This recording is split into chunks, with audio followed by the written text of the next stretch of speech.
discuss real Christian issues. Today's topic, politics and religion.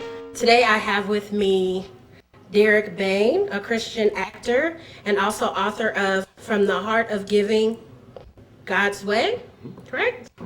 And also Krystal Bolden, the director of content for Cross Network, and also the author of If Jesus Left, Republicans Can't Be Right. Thank you for coming in today, guys. We appreciate it. No problem. Well, we're going to jump right into things. First, we're just going to kind of set the groundwork for this discussion and talk about can politics and religion mix, because that's the big hubbub this political season. We'll start with you, Derrick. I think it could mix as far as there's a responsibility that we all have. If you're asking, can politics mix as in are there real Christians in public office right now? We might have to debate about that. Absolutely. I think people that think that they can't mix are absolutely delusional. I think politics and the Bible should go hand in hand at all times, because politics is what guides our leadership. So as Christians, we should always be looking for leaders that reflect our biblical principles. So I think it's just absolutely ridiculous that in America we have to separate it if we call ourselves a Christian nation. Well, do you think it's an issue more of us being in a democracy, or is it just that we want to talk the talk but not walk the walk, as they say? Yeah, it's probably a combination of both. I think it's probably more the can't really walk the walk but want to talk the talk. We have a country that is full of arrogance, and so we like to portray, this sense of, I'm on this level. I don't do stuff like that, so, I'm here. But, behind closed doors, we're doing that exact same thing. You see it over and over again with, not even just, Christian leaders, but, just people who may not even be Christian. They just always project this air of being just perfect.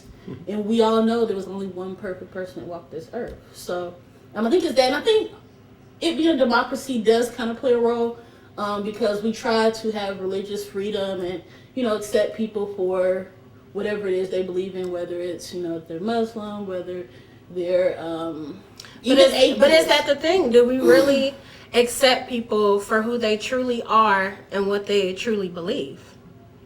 I don't think that's our job. I don't accept. When you say accept, what do you mean? What do you mean by accept them for who they are? Well, as Christians, do we accept Muslims, or are we pushing too hard to convert them over to Christianity and using government and democracy as a way of doing that? I think we need to be trying to convert them all. I think just trying to accept that that's what they believe. Okay, if that's what you want to believe after we've tried to convert, then that's a whole nother story. And it's like, okay, believe what you believe. But I think if you believe that Jesus really walked this earth and that we're called a disciple, then we've got to be saying something to somebody every day, or every time we get the opportunity. I don't care. Now, if that's what America calls offending someone, then we're not offending the people enough. Now, when I look at the responsibility of like she was saying, a believer today, I think the trouble is that when you look at the Constitution, and then you look at, okay, the Constitution is designed for the people. So when you get in public office, your job, those hidden little bylaws, are for you to do whatever the people want. Well, we got a problem, because we don't have enough Christians, real ones, that are standing up against. There are more people that are homosexual that are talking than there are real Christians saying things over them. So the loudest voice in politics wins. And then you got the political game going on with the two candidates that are, okay, who's talking more? Who's the loud? Oh man, gay people, you can't offend them. You got to respect them. And then it's like, oh, this is craziness. So. So how do you, as a candidate, how do you walk that fine line of being a Christian and then also being a political candidate and standing up for America as a whole, which is, we know, is mixed up of all these different people. And we're supposed to be the land of the free and, being able to have freedom of religion, love who you want, all those types of things. How do politicians, you know? I think there's not really a line to really balance on. Like, when I think about what Jesus did, like, he told the Pharisees, like, look, you are a phony, you're fake, you're a hypocrite. Like, he didn't try to be like, well, and, here you're not really a hypocrite, but here you are. He just straight up just said it, you know what I mean? And so I think we always try to appease people when it's not really our job. I mean, we're saying what thus says the Lord. Like, this isn't us just making up stuff like, yeah, I don't like these gay people, so I'm going to just say this is wrong. Like, we're saying what the word says. Like, they need to take up issue with the word. Like, it's not really our responsibility. Now, I do understand that you want to, like my mom always says, you get more flies with honey than with vinegar. So you kind of, it is kind of almost like an issue where you kind of want to be soft and gentle. And then the Bible talks about being gentle with, correcting people. So you really just have to find a method that, kind of works for the situation, because Paul talks about, finding common ground with whoever it is that you're, trying to tell about Christ. And so it's really about being part of a community. Like, that's what's wrong with politicians. They don't understand the community for which they serve. And so then it's like, they're just spouting out what they believe and stuff like that. And then you kind of get into this kind of muddy type of situation. But you just kind of have to do what the word says and do it in a way that's showing love. And with doing what the word says, I was writing down here Martin Luther King. Martin Luther King did something, and after he did what he did, the little, 5 years, 10 years, 15 years, there was all these groups and all these different people, their mindsets changed a little bit, and so they were like, man, what he paved the way for, it cost him his life, but what he paved the way for, this is what we're going to work at. Well, let's flip the script and put it on a Christian. You don't have any Christian politicians, real ones, going in, because, like you said, they get in and then they start compromising, because the issue is not, do I go and portray God at all costs? The issue is, can I portray God on the outside and use the term God that can't nobody define in politics, use that guy, and then when I got to, they'll understand. I wasn't killing anybody, but I had to shift. What we need to do in politics is have some MLKs, have some Martin Luther King. So there needs to be a culture of, if you are a believer, you're gonna go through the political train, and probably you're not gonna make it initially. You are probably not. But 10 years down the road, as we start raising up real Christians, and pretty soon all of us are gonna be dead and gone. Yeah. But none of us we're not raising up the people that God could even say, yes, that's the young man I want in office. That's what I would groom to be in the office. We're not doing that. So we've got a whole nother issue outside of politics before we can ever change it. Absolutely. So how important is voting for Christians? Is it something that, since we don't have any, real Christian candidates, that we just kind of sit back and be lax on and just pray about it? Or is it something that, even though we don't see somebody is truly Christian, truly believing what we believe, we just kind of go with who we believe is best?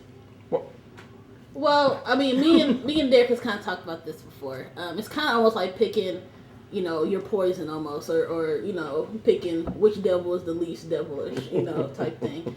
And it's really it's gotten to a point where I almost feel like you really don't even want to vote for either one. But, when we only really have two options, you kind of have to do the thing where it's like, pick your poison. Which one is gonna, be the most beneficial for, the country or for this certain population. But I mean, it goes back to what we're saying. We need to be rising up, these Christian leaders. We need to be training them up. It seems like we've kind of gotten to a point where everybody wants to be a pew Christian. That's what I call them. They stink because all they do is just sit in the pew. They don't really do anything to really affect and edify the body of Christ. And so instead of complaining about, Mit Romney is this and Obama is this, we need to be training our kids up to where they can be something better than, the options that we have today. I can tell you this. When you look at the two candidates, they can say whatever they're gonna say to try to win their parties. It's funny, on my drive over here, I didn't vote last year, and was if she hadn't called me, probably wouldn't have voted this year. And on my drive over here, I said to myself, you know what? Let's rethink this. Let's rethink this, because I believe that I have a responsibility to say something one way or another, because I do have a voice. And I said, okay, what do I see in the two candidates that I, as a Christian, can say, you know what? Biblically, this is why I'm going to vote for this person. Even though I know he's not saved and I know this dude's not saved, why am I going to vote for this one over that? And you know what it is? It's their principles. Because you have some criminals who operate under some very good principles. So since these guys are obviously not criminals per se, I look at, let's take the abortion issue. You know, everybody is dogging, what is it, Democrats, dogging the Democrats because, you know, they believe in abortion. But do they? Does Obama teach his daughters, look, girl, if something happens to you, you kill it? No, he's not teaching that. Well, honestly, I've seen a few quotes saying that he said that. Really? So it needs to be fact checked. So Yeah, I don't know how true it is. Yeah, I think what he's saying, without saying it, is that, I think he is saying this, is, hey, I believe in you making the choice. But what does that go back to? It goes back to us rising up our kids to where even if it's not a law, you shouldn't get yourself in a position for it. So I can't count that one against Obama, because I don't think he's saying, hey, kill it. I think he's saying, hey, I'm a politician. There's a whole lot of chatter out there. There's a whole lot of women out there voting. But I'm looking at it from, let's look at it principle-wise. God is not demanding that I love him. Exactly. And God, you know, so why am I going to get mad at a man for not telling you that, hey, you can't do that with your body. You can't get no piercings. You can't get no tattoos. So on that issue, I got to go with Obama. And then for me, this is the biggest principle that has me voting. I will be voting for Obama with this, is this. When you look at Romney is, in my opinion, is shooting politics from a, let's just talk about what he's done wrong. And I listen to his principles are going to kill us, because I'm not going to take from the poor. I'm not going to take from the rich. And we're going to somehow get out of this problem. Not going to happen. Yeah. But you look at Obama's principles, that's a biblical principle, where the rich are required to do more. Yep. That's not something weird, something fake. Given, much is expected. That's right. Don't give me the worldly view of, well, hey, I worked hard for my money. Who allows you to get wealthy? See, everything ties back to Jesus. Everything ties back. And if we don't tie everything back, boy. So for me, I think Obama, with us all being human, is the closest thing we're going to get right now. And the fact that he came in the office with it already jacked up, and it took it 4 years he has done some things he said he's going to do, and there's other things that take time. But so from a principle standpoint, I think Christians ought to look at the principles of the two candidates and see what best lines up long term. If they just use the principles, forget all the chatter, forget all the stuff they're saying, just look at these principles and see what will happen in the next 4 years if they continue doing that. Absolutely. I feel like in America, we've gotten to the point where all we care about is money, you know, and it's funny, and it's almost like an oxymoron how the richest country in the world is bankrupt, right? And it just shows you how God will take from you no matter who you think you are, how, you know, high you think you may be. And it just, you know, when I think about Mitt Romney, I'm still kind of confused about Mormonism and, you know, what it really is. Like, I've read stuff, and I've actually talked to Mormons, and they tell me, oh, that's not what we do. So I don't know if it's different levels or what. But to me, when Mitt Romney talks about God, I think he's talking about himself. Because when I was looking up what you know, Mormons believe, it said that you can get to a point where you can actually become God. Oh, wow. And so, you know, and I'm going to go back and talk to some of my Mormon friends about it just to kind of, you know, clarify. Because like I said, you know, you can't believe everything you read. But, you know, when I started thinking about that, I'm like, oh my gosh. Like, he could be actually talking about himself. I just really can't say the God that he's talking about is the same God that I believe in, you know. So that's one of the things. I'll say it for you. The God he's talking about is not the God you're talking about. Oh, well, thank you for clearing but yeah, it's just that, and then it's just, I don't like when people lie all the time. Like, I know it's politician is like a synonym of lying. Like, you're a liar if you're a politician. And I understand you have to lie sometimes to get certain places. But it's like almost everything he says is either a lie or something he done flip-flopped on, or it's just, or it's a half-truth. And it's just like, I almost feel insulted because it's like, you